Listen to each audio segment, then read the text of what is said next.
દરેક વાલીને એમ હોય છે કે બોલતો થાય, વહેલો બોલતો થાય, અમે કહીએ એવું બોલતો થાય.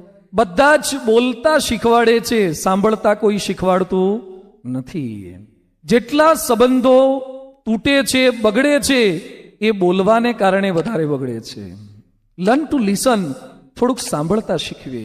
અને જેને સાંભળતા આવડે છે એના જ સંબંધો એ વધારે સારા રહી શકે છે. એના જે સબટાઇટલ છે, લર્ન ટુ લિસન. કઈ રીતે બોલવાનું છે, કઈ રીતે આપણે સાંભળવાનું છે. એક, કાનથી સાંભળીએ, માનથી સાંભળીએ, મનથી સાંભળીએ, હૃદયથી સાંભળીએ, પ્રશંસા સાંભળીએ, ટીકા પણ સાંભળીએ, વાંક હોઈએ તો પણ સાંભળીએ અને વાંક વગર પણ સાંભળીએ. જે માણસ સાંભળતા શીખે છે એ બીજા સાથેના સંબંધો સારા કેળવી શકે છે. થોડુંક બીજાને સમજવાનો પ્રયત્ન કરીએ. બિલ ગેટ્સે બહુ સરસ વાત કરી છે કે હાવર્ડ છોડ્યા પછી વર્ષો વીતી ગયા, હવે આજે મને સમજાય છે કે દુનિયામાં જે જરૂર છે એવું હાવર્ડમાં કશું શીખવાડવામાં આવતું નથી. આ બિલ ગેટ્સના શબ્દો છે, ઇન્વાઇટેડ કોમામાં. બિલ ગેટ્સ કહે છે, હાવર્ડના શિક્ષણથી છેવાડાના માનવીની કોઈ માનસિકતા એનો અંદાજ આપણે લગાવી શકતા નથી. હાવર્ડ રૂપિયા ગણતા શીખવે છે, હાવર્ડ માનવીની લાગણીઓને ગણતા શીખવી શકતું નથી. સમજવું, મશીનને સમજતા થઈ ગયા, માણસને સમજતા નથી શીખી શક્યા. તો એની અંદર પહેલી વાત છે, જરૂરિયાતને સમજીએ. જેની સાથે રહીએ છીએ એની જરૂરિયાતને સમજીએ. એક નાનકડી વાર્તા પ્રેમચંદની કદાચ આપે સાંભળી હશે. એક નાનકડો બાળક, ગરીબ બાળક, એની વિધવા માતા સાથે રહેતો હતો ગામમાં, અને બાજુના ગામની અંદર મેળો આવ્યો. માતાએ બચત કરીને જે કઈ 2-5 આના કે રૂપિયા ભેગા કર્યા હશે, બાળકને આપ્યા. બાળક મેળામાં જઈને પાછો આવ્યો. માતાએ પૂછ્યું કે બેટા, શું કર્યું તે 2 રૂપિયાનું? માં, કાંઈ નહીં. બેટા, તે ચોકલેટ ખાધી? ના. બેટા, તું પેલા મોતના કુવામાં ફર્યો? ના. દરેકના પ્રત્યુત્તરમાં ના. બેટા, તે કર્યું શું? અને એ સમયે બાળક કહે છે, માં, તમારી આંખો બંધ કરો અને હાથ લાંબા કરો તો હું તમને બતાવું કે મેં શું કર્યું. અને માતાએ આંખ બંધ કરી, હાથ લાંબા કર્યા તો બાળક એક ચીપિયો લઈ આવ્યો. તો સાણસી જેવો ચીપિયો એ માતાના હાથમાં મૂક્યો. માતા આંખ ખુલ્લી કરીને જોવે છે તો ચીપિયો, સાણસી, બેટા, મેં તને 2 રૂપિયા આપ્યા. તારા મિત્રોએ પોપકોર્ન ખાધી, કેન્ડી ખાધી, મેળામાં ફર્યા, ચકડોળમાં બેઠા, તે 2 રૂપિયામાં કેમ ન વાપર્યા? માં, હું છેલ્લા કેટલાય દિવસોથી જોઉં છું આપણા ઘરમાં સાણસી કે ચીપિયો નથી, એટલે રોટલા લેવા માટે તું હાથનો ઉપયોગ કરે છે, ક્યાંક ગાભાનો ઉપયોગ કરે છે. અનેક વાર તું દાજી જાય છે. મારાથી આ ઘટના કે મારાથી આ દ્રશ્ય જોવાતા નથી. Try to empathise. સમજવાનો પ્રયત્ન કરો. જેની સાથે રહીએ છીએ એને સમજવાનો પ્રયત્ન. પરમ પૂજ્ય પ્રમુખ સ્વામી મહારાજને મળવા માટે IIMના રવિચંદ્રન સાહેબ આવ્યા હતા. ઇન્દોરના બોચાસણમાં પધાર્યા અને પ્રમુખ સ્વામી મહારાજ કહે છે, સાહેબને આરામની વ્યવસ્થા કરજો. સાહેબ પણ આરામ કરે, કારણ કે લોંગ ડ્રાઈવ કરીને આવ્યા છે, અને સાહેબની સાથે ડ્રાઈવર આવ્યા છે, એને પણ આરામ કરાવજો, કારણ કે પછી અમને બાય રોડ જવાનું છે. પછી રવિચંદ્રન સાહેબ શું બોલ્યા? IIMના ડાયરેક્ટર બોલ્યા કે પ્રમુખ સ્વામી પાસે એવી વાત શીખવા મળી જે અમારા IIMમાં શીખવાડવામાં આવતી નથી. કસ્ટમર કેર, માણસોની ચિંતા, તમારા ડ્રાઈવરની ચિંતા. જરૂરિયાતને સમજીએ, સ્વભાવને સમજો. માણસોના સ્વભાવ સમજવાના છે. ઘણીવાર કેટલાકની જરૂરિયાત આપણે સમજી શકીએ છીએ, સ્વભાવ નથી સમજી શકતા, અને આ અતિશય અઘરું છે, સ્વભાવ સમજવા. પ્રમુખ સ્વામીજી આણંદમાં હતા, ઉનાળાના દિવસો હતા. બપોરે વિચરણમાં નીકળ્યા, પધરામણી પૂરી કરીને પાછા આવ્યા. 2:30નો સુમાર થયો છે, જમવા બેસતા હતા. એક બાઈ આવે કે સ્વામીજી, મારા ઘરે પધરામણી. તો સંતો કે તમારા ઘરે તો આવી ગયા. એ કે મારા ઘરે આવી ગયા પણ હું હાજર નહોતો. સંતો કે સાંજે 4-4:30 સ્વામીજી નીકળશે, એમાં પહેલું તમારું ઘર લઈશું. એ કે સાંજે મારે બારગામ જવાનું છે, અત્યારે જાઓ. ઉનાળાનો સમય, બપોરે 2:30 વાગ્યા છે, કઈ રીતે જઈ શકાય? એટલે સંતો પેલા ભક્તને સમજાવવાનો પ્રયાસ કરતા હતા, એ સમજતો નહોતા. પ્રમુખ સ્વામીજી પોતાનું પીરસેલું ભોજન ઢાંકી અને ઊભા થઈ ગયા, અને ઊભા થતા થતા એક વાક્ય બોલ્યા કે સંતો એ નહીં સમજે, આપણે સમજી જઈએ. પછી 2:30 વાગે પધરામણી કરીને પાછા 3 વાગે ભોજન લેવા માટે બેઠા. સંબંધો એટલે એ નહીં સમજે, આપણે સમજી જઈએ. જ્યારે પણ આપણે સંપૂર્ણ સાચા હોઈએ, પત્ની જ ખોટા હોય, લગભગ આપણે એમ જ માનતા હોઈએ છીએ. એવા સમયે આંખ બંધ કરીને મનોમન એક વાક્ય બોલી જવું, એ નહીં સમજે, આપણે સમજી જઈએ. હમણાં એક પુસ્તક મારા હાથમાં આવ્યું છે, everything man know about woman. Screen પર દેખાતું હશે કદાચ થોડું, છે ને title, everything man know about woman. સભા પછી કોઈ પુરુષોને જોઈતું હોય તો કોપી રાખી છે. આ પુસ્તક વાંચો એટલે સ્ત્રી વિષયક તમે સંપૂર્ણ એની મેન્ટાલિટી કેવી છે બધું જ તમે જાણી લો. સ્ત્રીને કઈ રીતે ટેકલ કરવી, એની સાથે સંબંધો કઈ રીતે સાચવવા, બધું જ તમને સમજી જાય. હવે થોડુંક એનું રહસ્ય કહી દો. આ પુસ્તકની અંદર શું છે, એના જેટલા કઈ પાના છે બધા જ કોરા છે. અને છેલ્લે લખ્યું છે કે સ્ત્રીને આજ સુધી કોઈ સમજી શક્યું નથી. એટલે મહેરબાની કરીને પ્રયત્ન કરતા નહીં. બીજા સમજે તો જ હું સુખી, એ માણસ ક્યારેય સુખી નહીં થઈ શકે. કેટલાક લોકો નક્કી કરીને જાય છે કે હમ નહીં સમજેંગે. રોડ પર ક્યાંક ટ્રાફિક જામ થાય, ઊભા જ રહી જાય છે. શું કરવાનું આપણે? મેં હમણાં એફપીએમાં ભેગા થયા, ત્યાં વાત કરી. અમે એક જગ્યાએ ગયા ને રસ્તો સાંકડો, અમારી ગાડી એન્ટર થઈ, લાઈટ બતાવી છતાં પણ સામેથી છકડાવાળો આવી જ ગયો.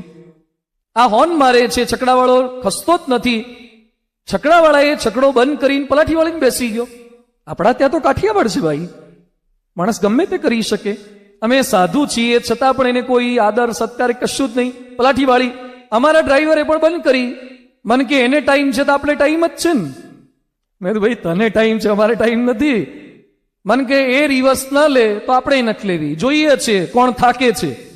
એટલે મારે અમારી ગાડીના ડ્રાઈવરને કહેવું પડ્યું, આપણી ગાડીમાં રિવર્સ ગિયર છે, છકડામાં નથી. છકડામાં રિવર્સ ગિયર હોતા નથી, આપણે છે. જ્યારે જ્યારે સામેવાળો રિવર્સ ન લે ને ત્યારે સમજવું કે આપણે રિવર્સ ગિયર છે, એનામાં રિવર્સ નથી લાગતા. એ નહીં રિવર્સ લે, આપણે રિવર્સ લેવું છે. એ નહીં સમજે, આપણે સમજવું છે. તો સંબંધો સારા તો રહેશે. અને કેટલાક નક્કી કરીને નહીં જ સમજે. કુકરમાં મોટે ભાગે તમે મગ બાફવાનો પ્રયત્ન કરો તો 2-5 સીટીમાં મોટા ભાગના બફાઈ જાય. પણ અમુક ગોંગડા હોય છે, એ બફાતા જ નથી. અને અમુક ગોંગડા તો સિટીમાં એવા હલવાઈ જાય ને બાકીના કોરા રાખે. તમે એને પ્રવચન કરીને થાકી જાઓ, બફાય નહીં, બીજાને પણ સુધરવા ના દે. આ મેન્ટાલિટી રામના વખતમાં પણ હતી, ભગવાન શ્રી કૃષ્ણના વખતમાં પણ હતી, ભગવાન શ્રી સ્વામિનારાયણના વખતમાં એ છે. અને યુગો સુધી કલ્કી અવતાર થશે ને તો પણ આવા અમુક પેદાશો તો હોય જ છે. એમાં કોઈ ફેરફાર કદાચ દુર્યોધનને પણ સમજાવી નહોતા શક્યા કૃષ્ણ પરમાત્મા, અને એ સીતાને રામ નથી સમજાવી શકતા. અસંભવમ હેમ મૃગસ્ય જન્મ, કે સોનાનું મૃગલું હોય જ નહીં. રામ નથી સમજાવી શક્યા. તો બીજાને સમજાવું તો જ મારા સંબંધો સારા થાય, એ વાસ્તવિકતા નથી. હું પોતે સમજી જઉં. બીજાની ખૂબી પણ સમજો અને બીજાની ખામી પણ સમજો.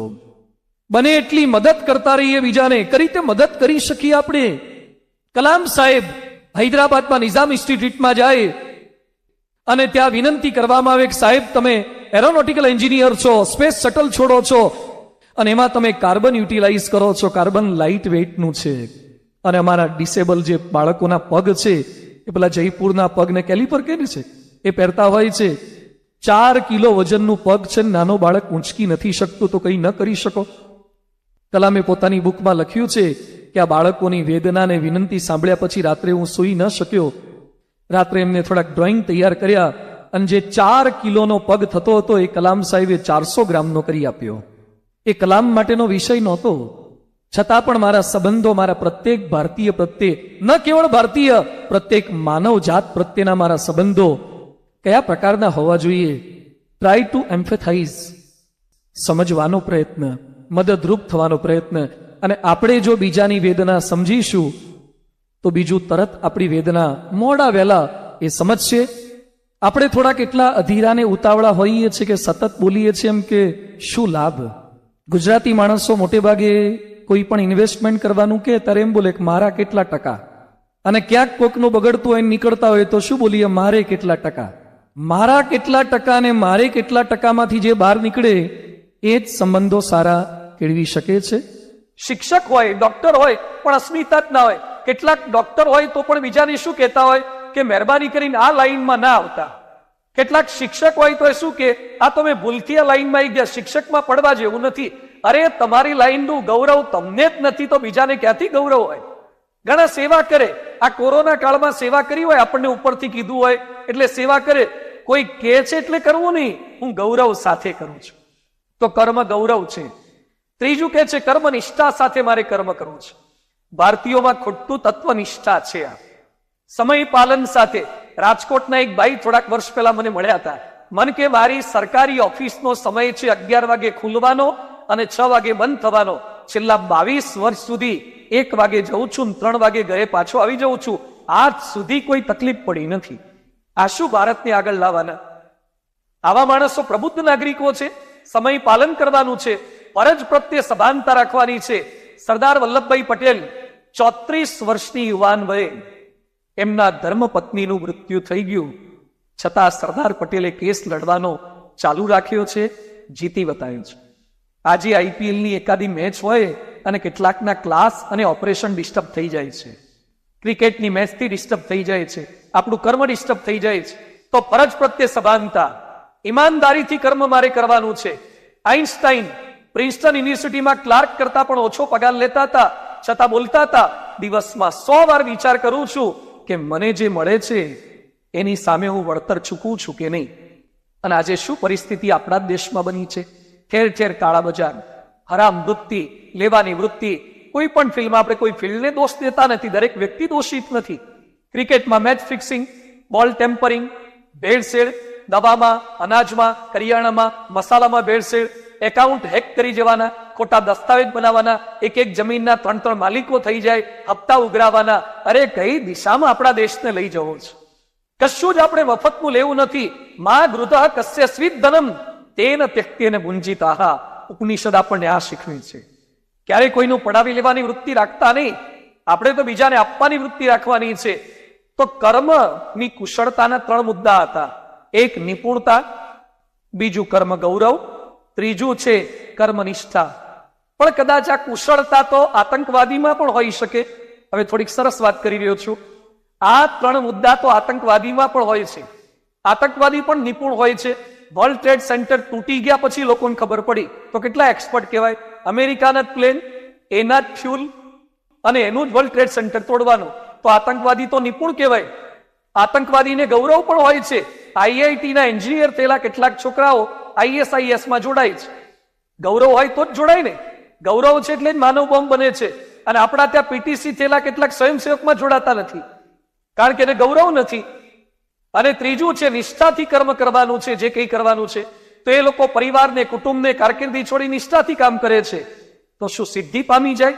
ના, એ વિકર્મ છે, એ અધર્મ છે, બીજાને દુખી કરવાનું કર્મ છે, એટલે સિદ્ધિ ન પામી શકે.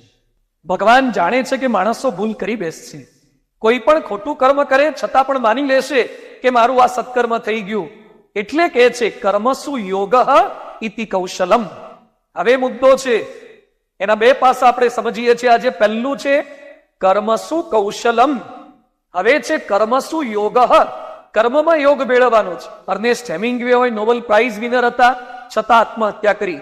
કિશોર કુમાર ગાયક અને અભિનેતા હતા, છતાં દુઃખી થઈને મૃત્યુ પામ્યા. હેનરી ફોર્ડના છેલ્લા ઉદ્ગારો પણ સારા નહોતા.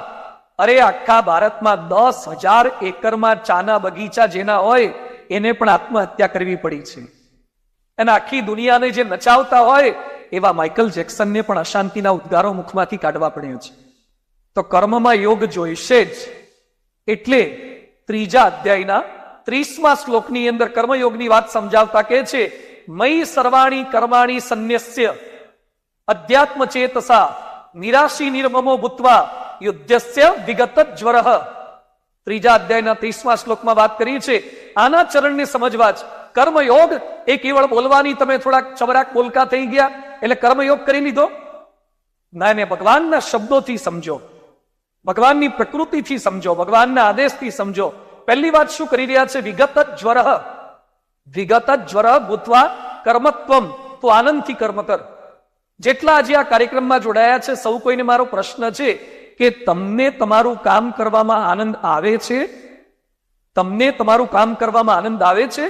આઈ હેવ ટુ ડુ બોલો છો કે આઈ લવ ટુ ડુ બોલો છો? સમજો 2 શબ્દો. આઈ હેવ ટુ ડુ એ પરાણે છે અને આઈ લવ ટુ ડુ એ કર્મયોગ છે. હું લવ ટુ ડુ, મારે સવારે ઉઠવું પડે છે, એ કર્મ છે. અને મને સવારે ઉઠવાની મજા આવે છે, પૂજા કરવાની મજા આવે છે. મને ભક્તિ કરવાની મજા આવે છે, શિવલિંગનો અભિષેક કરવાની મજા આવે છે, પ્રદક્ષિણા માળા કરવાની મજા આવે છે, એ કર્મયોગ છે. ઘણા સતત ફરિયાદ કરે, ટીકા કર્યા કરે છે, ડિસ્ટર્બ થઈ જાય. રેલવેનું ફાટક બંધ હોય, ડિસ્ટર્બ થઈ ગયા. ટ્રાફિક જામ હોય, હવે આપણા હાથમાં છે જ નહીં. તો વિગત જ જ્વરઃ, આનંદથી કર્મ કરતા રહો. રામ ભગવાનને જંગલમાં મોકલ્યા, છતાં પણ ચહેરાની એક પણ રેખામાં ફેરફાર થયો નથી. ન પ્રવિવેશ શોકમ. રામનું મંદિર બનાવતા બનાવતા આપણું મુખ મંદિર સારું થાય ને, એ પણ સાથે કરતા જવાનું છે. મોહન ભાગવતજી આ ઉલ્લેખ કર્યો હતો અયોધ્યામાં શિલાન્યાસ વખતે એમના પ્રવચનમાં, કે રામ મંદિર તો બનાવવાનું છે, પણ સાથે સાથે હૃદયમાં રામ મંદિર બનાવવાનું છે, એને પધરાવાના છે. કૃષ્ણ ભગવાન યુદ્ધના મેદાનની અંદર પણ સ્થિર રહી શકે છે. પ્રહસન ઈવ, સ્થિર થઈને અર્જુનને ઉપદેશ આપી શકે છે. પ્રમુખ સ્વામી મહારાજને એક મેગેઝિનના તંત્રીએ પૂછ્યું કે સ્વામીજી, આપના જીવનમાં કોઈ દુઃખનો પ્રસંગ ખરો? પ્રમુખ સ્વામીજીને 2 વખત હાર્ટ એટેક, 1 વખત બાયપાસ સર્જરી, 1 વખત પેસમેકર, ગોલ બ્લેડર કાઢી નાખ્યું, પિતા થાપાની ગાંઠ કાઢી નાખી, અનેકવિધ શારીરિક તકલીફો. તો એ પ્રમુખ સ્વામીજી બોલ્યા, અમારા જીવનમાં કોઈ દુઃખનો પ્રસંગ જ નથી. હતાશા નહીં, નિરાશા નહીં. આનંદ લેવા માટે લોકોને ટીવી જોવું પડે છે, ફિલ્મો જોવા પડે છે. અરે પબજી રમે છે, એન્જિનિયરો ડોક્ટરો પબજી રમે છે, વ્યસન કરે છે, હુક્કા પીવે છે, ડ્રગ્સ ને નાર્કોટિક્સ. રાજકોટમાં 300 કિલોના નાર્કોટિક્સ ને મેરેજ જુઓના પકડાય છે. કઈ દિશામાં આપણે જઈ રહ્યા છે? સૌરાષ્ટ્રવાસીઓ જુગાર રમે છે, તીન પત્તી રમે છે. કલામ સાહેબનું જીવન વાંચો, 50 વર્ષમાં એક દિવસ અબ્દુલ કલામ સાહેબે ટીવી જોયું નથી. ટીવી જોયા વગર એ રાષ્ટ્રપતિ બની શકે છે, અને ઘણા આખો દિવસ ટીવી જોયે છે, પણ હારા પતિએ થતા નથી. તો ટીવી જોવાની હું ના નથી પાડતો, પરંતુ સાથે વિગત જ જો. બીજું છે નિરાશી ભૂતવા. નિરાશ થઈને નહીં, અનાસક્ત ભાવે કર્મ કરવાના છે. વિના પ્રયોજન મંદોપી ન પ્રવર્તતે. પ્રયોજન વગર તો મૂર્ખ પણ કામ ન કરે. તો સારા માણસો કેમ કરે? આપણે જે કઈ દોડીએ છીએ ને એનું ફ્યુલ શું છે? અપેક્ષા, આશા, આસક્તિ. ક્યાંક ધનાશક્તિ, ક્યાંક સ્વજનાશક્તિ, ક્યાંક કામાશક્તિ, ક્યાંક નામાશક્તિ. આ આસક્તિ આપણને દોડાવે છે, અને આસક્તિ છૂટે એવી નથી. આસક્તિ है लेकिन जा नहीं सकती. आसक्ति है लेकिन जा नहीं सकती. गैडा થઈ જાય, માથાના વાળ ધોળા થઈ જાય તો ડાઈ મારી મારીને કાળા કરીને ખેલ કરે. આસક્તિ છે એ નીકળી શકતી નથી, અઘરું છે. પણ કૃષ્ણ ભગવાન અહીંયા ગીતામાં શીખવાડે છે. બીજા અધ્યાયના 47ના શ્લોકની અંદર વાત કરે છે, કર્મણી એવ અધિકારસ્તે મા ફલેષુ કદાચન. આજે જેટલા કાર્યક્રમ સાંભળી રહ્યા છે ને, એમાંથી આ શ્લોક ના આવડતો હોય ને એવા ભાગ્યે જ કોઈ કશે. કર્મણ્યવા અધિકારસ્તે મા ફલેષુ કદાચન. બોલવું સહેલું છે, પણ ફળની આશા છોડી તો બતાવો. ટ્રીટમેન્ટ આપજો પેશન્ટને, અને ફીનું પૂછતા નહીં પછી. કેટલું અઘરું છે, અતિ અઘરું છે. ફી લેવાની છે, પણ અહીંયા જુદી વાત સમજાવી રહ્યા છે. આસક્તિ રહિત થઈને કર્મ કરવાનું છે. અબ્દુલ કલામ સાહેબે 1979માં SLV-3 ના લોન્ચિંગ પ્રોગ્રામમાં હતા, અને રોકેટ ઉપર છોડ્યું. થોડાક સમયમાં દરિયામાં જઈને પડ્યું, નિષ્ફળતા મળી, થોડાક ફ્રસ્ટ્રેટ થઈ ગયા. 1980sમાં ફરીથી પ્રયત્ન કર્યો, અને જ્યારે લોન્ચિંગ પેડ પર રોકેટ મુકાયું ત્યારે કલામ સાહેબ હાથ જોડી આંખો બંધ કરી ભગવદ્ ગીતાનો આ શ્લોક બોલ્યા હતા, કર્મણ્યવાધિકારસ્તે મા ફલેષુ કદાચન. મેં મારું કર્મ કરી લીધું છે. સફળતા નિષ્ફળતા ભગવાનના હાથમાં. સફળતા મળે, નિષ્ફળતા મળે તો સત્કર્મ કરવાનું છે, બદલાની કોઈ અપેક્ષા નહીં. પણ ચોટી જ જાય, એનું ફળ ચોટી જ જાય છે, એટલે ભગવાન પ્રસન્ન થાય એટલી જ અપેક્ષા. આજે BAPS સંસ્થામાં અમારા જેવા 1100 સંતો છે. દેશ વિદેશની અંદર, ગાંધીનગર અક્ષરધામ, દિલ્હી અક્ષરધામ, લંડનના મંદિરને હમણાં 25 વર્ષ થયા, એવા 1200-1300 મંદિરો છે. હરિભક્તો તન મન ધનથી સેવા કરે છે. કોઈ નામનાની અપેક્ષા વગર આજીવન જીવન સમર્પિત કરે છે. એકના એક દીકરા સાધુ થઈ જાય છે. શેના માટે? કર્મનું પ્રેરક બળ કયું છે? રાજીપો, ભગવાનની ને ગુરુની પ્રસન્નતા. તો નિરાશી ભૂતવા. ત્રીજું કે છે નિર્મમો ભૂતવા. મમત્વ રહિત થઈને કર્મ કરવાનું છે. અહંકાર અને મમત્વ જ આપણને દુઃખી કરે છે. અહંકાર, હું, આઈ અને મી કાઢવા અતિશય અઘરા છે. હું જ કરું છું, મારાથી જ થાય છે. યદિ મય ન હોતા તો રાજકોટ કા ક્યાં હોતા. હું ના હોત તો રાજકોટનું શું થાત, આ સૌરાષ્ટ્રનું શું થાત. અરે આપણે નહોતા. અહીંયા જેટલા કાર્યક્રમ સાંભળે છે પૃથ્વી પર કેટલા વર્ષથી છે? અને હવે બધાનું ચેલેન્જ મારીને પ્રશ્ન કરું છું કે આમાંથી 75 વર્ષ સુધી જે રહેવાના હોય હાથ ઊંચો કરે, 100 વર્ષ સુધી જે રહેવાના હોય 100 વર્ષ સુધી રહેવાના હોય પૃથ્વી પર હાથ ઊંચો કરે. કેટલું અઘરું છે. આપણે 50 વર્ષથી માંડ છીએ અને 50 વર્ષ માંડ રહેવાના છીએ. આપણા પહેલાય પૃથ્વી ચાલતી હતી, આપણા પછી પૃથ્વી ચાલવાની છે. એટલે ભગવાન જ બધું કરે છે, ભગવાનથી જ થાય છે. ગીતામાં કહે છે અહંકાર વિમૂઢાત્મા કર્તામિતિ મન્યતે. રામ ભગવાન યુદ્ધ કરીને પાછા આવ્યા અને પછી શું કહે છે? વશિષ્ઠજી કુલ પૂજ્ય મારે ઇનકી કૃપા દનુજરન મારે. ગુરુની કૃપા થકી હું યુદ્ધ જીત્યો છું. કૃષ્ણ ભગવાન અર્જુનને કહે છે નિમિત્ત માત્રમ ભવ સવ્ય સાચી. હે અર્જુન તું નિમિત્ત બન, બધાને મેં મારેલા જ છે, તારે તો ખાલી ક્રેડિટ લેવાની છે. કેટલાકની સોસાયટીનું નામ હોય છે ક્રેડિટ સોસાયટી. ક્રેડિટ સોસાયટીની ભગવાન ક્રેડિટ આપણને આપે છે.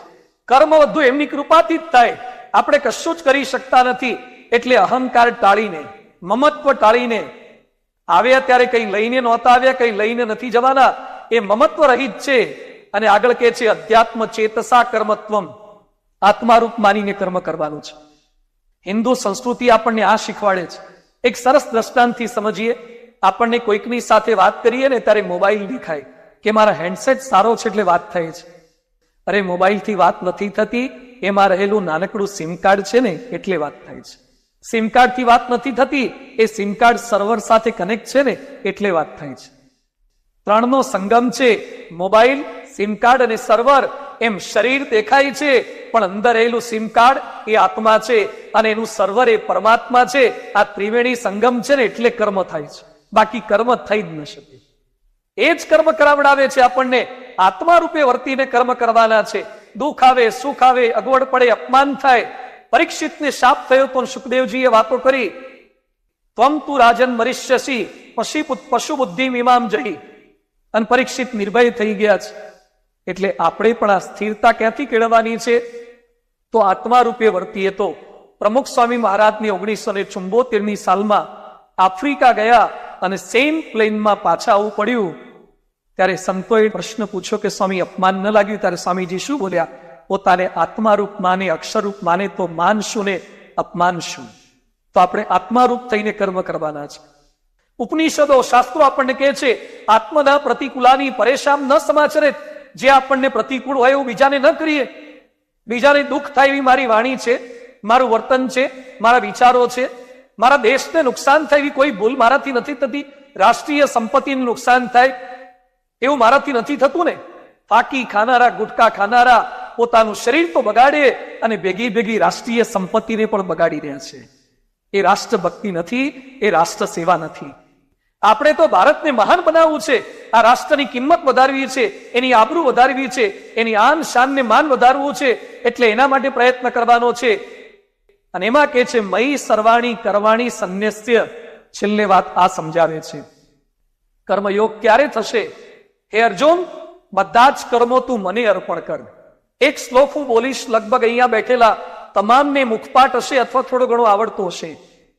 કાયેન વાચા મનસેન્દ્રિયર્વા બુદ્ધ્યાત્મના વા પ્રકૃતે સ્વભાવાત કરોમિ યદ યદ સકલમ પરસ્મૈ નારાયણાયતિ સમર્પયામિ. હું જે કંઈ કર્મ કરું ભગવાન બધું જ તમને અર્પણ કરું. તમારા ઘરમાં રહેલી ખાંડ જ્યાં સુધી ડબ્બામાં હોય ત્યાં સુધી ખાંડ કહેવાય. એ ખાંડ જ્યારે ભગવાન આગળ મુકાઈને તુલસી પત્ર મુકાઈ જાય ને ત્યારે પ્રસાદ બની જાય છે. જ્યારે દુકાનમાંથી નાળિયેર લો, કરિયાણાની દુકાનમાંથી, ત્યારે ખાલી નાળિયેર છે અને ભગવાનને, હનુમાનજીને કે ભગવાન આગળ વધેરો અને પછી એ શેષ બની જાય છે, પ્રસાદ બની જાય છે. સહેજ ભગવાનની માત્રા મેળવવાની છે. એમ ભગવાનને અર્પણ કરવાનું છે. તો કર્મ કોઈ વસ્તુ નથી કરી તે અર્પણ કરી શકીએ. તો સ્વભાવ રહિત કર્મ, અશુદ્ધિ રહિત કર્મ. શબરીએ બોર ભગવાનને કેવા અર્પણ કર્યા? ખાટા નહીં, એક એક ચેક કર્યા. શબરી એક એક બોર ચેક કરી અને મીઠા મીઠા અર્પણ કરતી હતી, ખાટા ફેંકી દેતી હતી. આજે સાંભળનારા બધાને મારી વિનંતી છે કે દિવસ દરમિયાન જેટલા કર્મ થાય ને એમાંથી ખાટા ખાટાને ફેંકી દેજો અને મીઠા મીઠા અર્પણ કરજો. મીઠા કર્મ ભગવાનને અર્પણ કરવાના છે, ખાલી બોર નહીં. શાસ્ત્ર નિષિદ્ધ કર્મ એ આપણે ત્યાગ કરવાના, સંકલ્પ કરવાનો. અને ભગવાન મારા પ્રત્યેક કર્મ જુએ છે. ચીટી કે પાવ में झांझर बजता है वो भी मेरो साहिब सुनता है. ભગવાન સાંભળે છે આ ભાવના સાથે, અને આવું જો થશે તો કર્મયોગ સિદ્ધ થઈ જશે. દુઃખેશુ અનુદ્વિગ્ન મનાહા સુખેશુ વિગત સ્પૃહ. જેને દુઃખ પણ નહીં લાગે, જેને સુખ પણ નહીં લાગે. આ સાંભળ્યા પછી તમને એમ થશે કે સ્વામીજી બોલવામાં કેટલું સરળ છે, તમે તો બોલી ગયા, પણ આ તો બધું અઘરી વાતો છે. આ તો અર્જુન માંડ કરી શકે, આ તો ભગવાન જ કરી શકે. ગાંધીજી એક સરસ વાક્ય કહેતા કે જે એક માણસ સારું શક્ય છે તે અનેક સારું શક્ય છે. જે એક સારું શક્ય છે અનેક સારું શક્ય છે. એક આંધળી બાઈ કે આંધળો છોકરો જો એવરેસ્ટ ચડી શકતો હોય, એક કપાયેલા પગની અરુણિમા સિંહા જો એ એવરેસ્ટ સર કરી શકતી હોય, તો આપણે ચોક્કસ આ કરી જ શકીએ, થઈ શકે. એટલે ગીતામાં કહે છે 6 અધ્યાયના 35મા શ્લોકમાં, અભ્યાસેન તું કૌંતેય, અભ્યાસેન તું કૌંતેય, તમે અભ્યાસથી કરી શકશો, પ્રેક્ટિસથી કરી શકશો. અહીંયા બેઠેલા કેટલાને ઝૂમ વાપરતા આવડતું હતું અને કોરોનાએ શીખવાડી દીધું ને. સોશિયલ મીડિયા વાપરતા કેવા શીખી ગયા? પરિસ્થિતિ તમને શીખવાડે છે. જો શીખવાની થોડીક દાનત હોય તો, જો પ્રયત્ન હોય તો, વૃત્તિ હોય તો શીખાય છે. પણ કોઈકને રોલ મોડેલ રાખવાના છે. રૂઝવેલ્ટ હંમેશા પોતાની ઓફિસમાં, અમેરિકન પ્રેસિડેન્ટ રૂઝવેલ્ટ હંમેશા પોતાની ઓફિસમાં અબ્રાહમ લિંકનનો ફોટોગ્રાફ રાખતા હતા. અને જ્યારે કંઈ પણ તકલીફ આવે ત્યારે ફોટોગ્રાફ સામે જોઈને પૂછતા હતા કે આવી પરિસ્થિતિમાં આપ શું કરતા હતા? એમાંથી માર્ગદર્શન પ્રાપ્ત કરતા હતા. અબ્દુલ કલામ સાહેબે પરમ પૂજ્ય પ્રમુખ સ્વામી મહારાજ પર એક પુસ્તક લખ્યું છે, ટ્રાન્સેન્ડન્સ, પરાત્પર. કલામ સાહેબે પુસ્તકમાં ઉલ્લેખ કર્યો છે, એક રાષ્ટ્રપતિ હિન્દુ ધર્મગુરુ પર પુસ્તક લખે અને ઉલ્લેખ શું કરે છે? જ્યારે દિલ્હી અક્ષરધામના ઉદ્ઘાટનનો પ્રસંગ હતો, મુખ્ય મંચ ઉપર રાષ્ટ્રપતિ બેઠા હોય, બાજુમાં આદરણીય વડાપ્રધાન મનમોહનસિંહજી બેઠા હતા, આદરણીય લાલકૃષ્ણ અડવાણીજી હતા, ગવર્નર કપૂર હતા, અને સામે મંત્રીઓ, મુખ્યમંત્રીઓ, કલેક્ટરો, કમિશનરો. વિશ્વના 150 કરતા વધારે દેશોમાં આ પ્રસંગ લાઈવ થતો હતો. અને દિલ્હીના અક્ષરધામના ઉદ્ઘાટનનો પ્રસંગ પૂર્ણ થઈ ગયો અને પછી કલામ સાહેબ પ્રમુખ સ્વામીજીનો હાથ પકડીને સાથે ઉભા હતા. ત્યાં કલામ સાહેબ પ્રમુખ સ્વામીજીને જોઈને બોલ્યા, સ્વામીજી આપે અક્ષરધામ બહુ જ સરસ બનાવ્યું. ત્યારે પ્રમુખ સ્વામીજી હાથ જોડીને બોલ્યા કે સાહેબ, हमने कुछ नहीं किया, हमारे भगवान स्वामीनारायण योगी जी महाराज के संकल्प से बना है. અને એ સમય કલામ સાહેબ નોંધે છે કે જે આટલું કર્મ કર્યા પછી પણ એમ માને કે ભગવાન જ બધું કરે છે, એની ઓળખાણ આખા વિશ્વને કરાવી જોઈએ. એટલે એમણે પુસ્તક લખ્યું, માય અલ્ટિમેટ ટીચર પ્રમુખ સ્વામી મહારાજ. પ્રમુખ સ્વામી હેઝ રિમૂવ્ડ માય આઈ એન્ડ મી. એમણે મારો અહંકાર ને મમત્વ કાઢી નાખ્યું છે. તમે તમારો પરિચય આપવાનો બંધ કરશો ને તો તમારો પરિચય રાષ્ટ્રપતિ આપશે. તમે તમારા કર્મની વાતો કરવાની બંધ કરી દેશો તો લોકો કર્મની વાતો કરશે, પણ છેલ્લે નિર્ણય પર આવવાનું છે. મહાભારતના એક પ્રસંગથી મારે પૂર્ણાહુતિ કરવી છે. દુર્યોધન કૃષ્ણને જોતો હતો અને અર્જુન પણ કૃષ્ણને જોતો હતો. સ્થૂળ આંખોથી જોવાથી કોઈ ફરક પડતો નથી. સ્થૂળ આંખોથી આ સાંભળે તો બધા છે, જોવે તો બધા છે, પણ કેવળ જોવાથી, કેવળ સાંભળવાથી નહીં. દુર્યોધને કૃષ્ણને જોયા, અરે વિરાટ સ્વરૂપ પણ જોયું, છતાં દુર્યોધન શું કહે છે? એને પૂરી દો, બંધી બનાવી દો. સંધિ કરવા ગયેલા કૃષ્ણને દુર્યોધને બંધી બનાવવાનો પ્રયત્ન કર્યો છે. અને જ્યારે મહાભારતના યુદ્ધમાં જે અર્જુન યુદ્ધ કરવાની ના પાડતો હતો અને વિરાટ સ્વરૂપ જોયા પછી એ જ અર્જુન શું બોલે છે? કરીશ્યે વચનમ તવ. ભગવાન હવે આપ કહેશો એમ હું કરીશ. આજના મારા પ્રવચનની પૂર્ણાહુતિએ મારા તમારા સૌના મુખમાંથી એક જ વાક્ય નીકળવું જોઈએ, કરીશ્યે વચનમ તવ. હવે ગીતાજી મને જેમ કહેશે, કૃષ્ણ ભગવાન મને જેમ કહેશે, ભગવાન શ્રી રામ, ભગવાન શ્રી સ્વામિનારાયણ, પરમ પૂજ્ય મહંત સ્વામી મહારાજ જેવા પવિત્ર સંતો, આવા સંતો, પવિત્ર મહાપુરુષો જે મને રાષ્ટ્ર સેવાનો આદેશ આપશે, રાષ્ટ્ર ભક્તિનો આદેશ આપશે, એ મારે કર્મ કરવું છે. છતાં પણ ક્યાંક ક્યાંક મારા તમારામાં થોડી ઘણી દુર્યોધન વૃત્તિ રહેશે. દુર્યોધન શું બોલતો? જાનામી ધર્મમ ન ચ મે પ્રવૃત્તિ, જાનામી અધર્મમ ન ચ મે નિવૃત્તિ. અને ભીષ્મ પિતામહ જેવા પણ શું બોલ્યા કે બધોસ્મી અર્થે ને કૌરવેહી. હું વસ્તારણ જોઉં છું, રોકી નથી શકતો. હું યુદ્ધ જોઉં છું, રોકી નથી શકતો. ભીષ્મ પિતામહમાં શક્તિ હતી, છતાં પણ ખોટું અટકાવી ન શક્યા, અસત્યના પક્ષમાં રહ્યા. આજે જોડાયેલા સૌ કોઈ પ્રબુદ્ધ નાગરિકોને મારી વિનંતી છે, કેટલાક પ્રબુદ્ધ છે પણ પ્રવૃત્ત નથી.